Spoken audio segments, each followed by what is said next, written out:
നമസ്കാരം. Raf talk ഫുട്ബോളിലേക്ക് അവർക്കും സ്വാഗതം. അങ്ങനെ കഴിഞ്ഞ കുറച്ച് നാളുകളായിട്ട് അർജന്റീൻ ഫുട്ബോളിലെ സൂപ്പർ താരത്തെക്കുറിച്ച് വന്നുകൊണ്ടിരുന്ന വാർത്തകൾ ഒടുവിൽ യാഥാർത്ഥ്യമായിരിക്കുന്നു, കൺഫേംഡ് ആയിരിക്കുന്നു.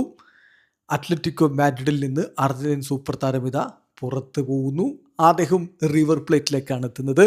തിയാഗോ അൽമേഡയുടെ കാര്യമാണ് നമ്മൾ പറയുന്നത്. എഗ്രിമെൻ്റ് എത്തിയിരിക്കുന്നു. കഴിഞ്ഞ കുറച്ച് നാളുകളായിട്ട് ഇതിനെക്കുറിച്ച് ഇങ്ങനെ വാർത്തകൾ വരികയായിരുന്നു.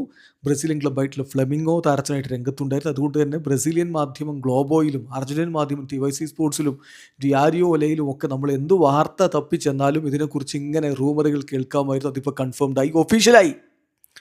അത്ലറ്റിക്കോ മാഡ്രിഡ് തന്നെ അതുമായി ബന്ധപ്പെട്ടിട്ടുള്ള വാർത്ത കൊടുത്തിരിക്കുന്നു. അവർ ഒഫീഷ്യലായിട്ട് പറയുന്നു, agreement with River Plate for Almada's transfer to the Argentine club ആയിട്ടുള്ള റിവർ പ്ലേറ്റിലേക്ക് ജോയിൻ ചെയ്യുന്നതുമായി ബന്ധപ്പെട്ട് അൽമേഡയുടെ കാര്യത്തിൽ അത്ലറ്റിക്കോ മാഡ്രിഡും റിവർ പ്ലേറ്റും തമ്മിൽ ഇപ്പോൾ എഗ്രിമെൻറ്റിൽ എത്തിയിരിക്കുന്നു.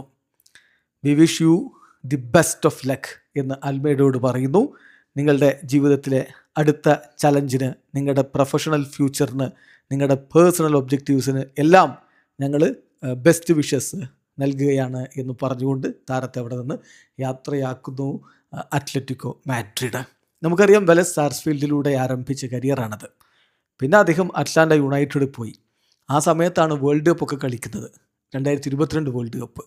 2024 ബ്രസീലിയൻ ക്ലബ്ബ് ബൂട്ടഫോഗയിലേക്ക് പോയി. അവിടെ മിന്നും പ്രകടനം. പിന്നെ ലിയോണിലേക്ക് ലോണിൽ പോയി. അത് കഴിഞ്ഞിട്ടാണ് 2025 അത്ലറ്റിക്കോ മാഡ്രിഡിലേക്ക് എത്തിയത്. പക്ഷേ യൂറോപ്പിൽ തുടരാൻ കഴിയാതെ താരമിത വീണ്ടും അർജന്റീനയിലേക്ക് മടങ്ങിയിരിക്കുന്നു. 25-കാരനായിട്ടുള്ള താരം ഓൾറെഡി അർജന്റീനയ്ക്ക് വേണ്ടി 21 അന്താരാഷ്ട്ര മത്സരങ്ങൾ കളിച്ച ആളാണ്. വീഡിയോ അവസാനിക്കുന്ന ഫുട്ബോൾ ലോകത്ത് കൂടുതൽ വിശേഷങ്ങളുമായി റാഫ് ടോക്സ് എത്താം.